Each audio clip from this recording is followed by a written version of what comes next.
आदमी का real character pressure के वक्त, गुस्से के वक्त पता चलता है। अपना एक स्टैंडर्ड मेंटेन रखें, अपने बड़ों के लिए भी, छोटों के लिए भी, साथ वालों के लिए भी, वो आपके ऑफिस वाले हो, आपके भाई बहन हो, हर किसी के लिए। जब बंदे को गुस्सा आता है उस वक्त जब उसकी आवाज़ ऊंची से ऊंची हो जाती है, सामने वाले की बात को एकदम सुनने से मना करते हैं, नहीं कुछ सुनना ही नहीं। बहुत सारे ऐसे अंदाज जिससे उन लोगों का दिल दुखा रहा होता है, ऐसा खुद को एहसास नहीं होता। ये चीज़ें थोड़ा बैठकर सोचे, तब पता चलेगी कि अगर इस जगह पर मैं होता, सामने वाले की जगह पर, और मुझसे कोई इस अंदाज में बात करता तो क्या मुझे अच्छा लगता। जब थोड़ा सा सेल्फ एनालिसिस करेंगे, सोचेंगे ना, तब पता चल जाएगा। तो ये स्टैंडर्ड मेंटेन रखें और इससे नीचे कभी नहीं जाए, किसी भी हाल में नहीं जाए। और बंदे नहीं जाते, लेकिन कब नहीं जाते पता है? जब पैसे मिल रहे होते हैं। हमारा बॉस या हमारा सीनियर या कोई पुलिस वाला या कोई पावरफुल आदमी जब इज्जत भी निकाल दे ना, पूरी की पूरी धज्जियाँ उड़ा दे 50 लोगों के सामने, तब ये बंदा एकदम खामोश सब्र करता हुआ बैठा है। ये सब्र नहीं है, ये तुम्हारी मजबूरी है। सब्र वो था जो तुम्हें यहाँ पर करना था, अपनों के साथ में, अपने कलीग्स के साथ में, अपने दोस्तों के साथ में, अपने रिश्तेदारों के साथ में, माँ बाप के साथ में। वहाँ पर सब्र नहीं कर पाए, ऊंची आवाज़, क्या है ये तुम्हारी बेसब्री है। स्टैंडर्ड मेंटेन रखें और उससे नीचे नहीं गिरें।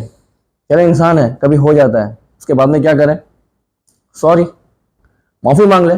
माफ़ी मांगना तो बहुत ऐसी मुश्किल बात होगी है लोगों के लिए कि किसी हद नहीं। हाँ, जनरल माफ़ी मांगेंगे, आज तक कभी भी मैंने आपका दिल दुखाया होगा तो मुझे माफ़ कर दिए। अरे भाई, इतना ज़ोर से चिल्ला के बात की अपने माँ बाप से, माफ़ी मांगो।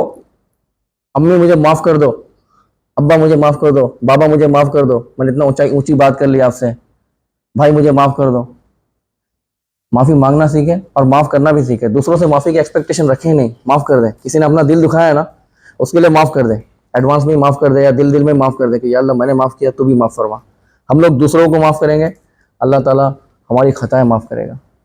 और दूसरों से माफ़ी मांगते रहें। हम लोग बहुत सारे काम ऐसे करते हैं, छोटे बड़ों के दिल दुखाते रहते हैं, कि जिसके लिए माफ़ी मांगना लाजिम होता है। कभी ऐसा ना हो, अल्लाह अल्लाह ना करे कि क़यामत के दिन यही छोटा यही बड़ा या हमारे साथ वाले हमारा गिरबान पकड़ लें और अल्लाह के सामने हमें जो है मुजरिम की तरह खड़ा कर दें और हमें अपनी नेकियां इन्हें देनी पड़े। अल्लाह ताला हमें उस हाल से बचाए। अपना कैरेक्टर हमारे हाथ में है। डब्बा जब बंद होता है पता नहीं चलता उसमें क्या है, जब हिलाया जाता है ना, तब अंदर की आवाज़ आती है कि क्या होती है। तो सिचुएशन, हालात कितना भी हमें हिलाए, हमें उस स्टैंडर्ड से नीचे नहीं गिरना है।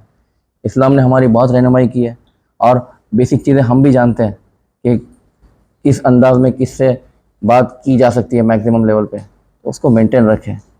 अल्लाह ताला हमें तौफीक दे।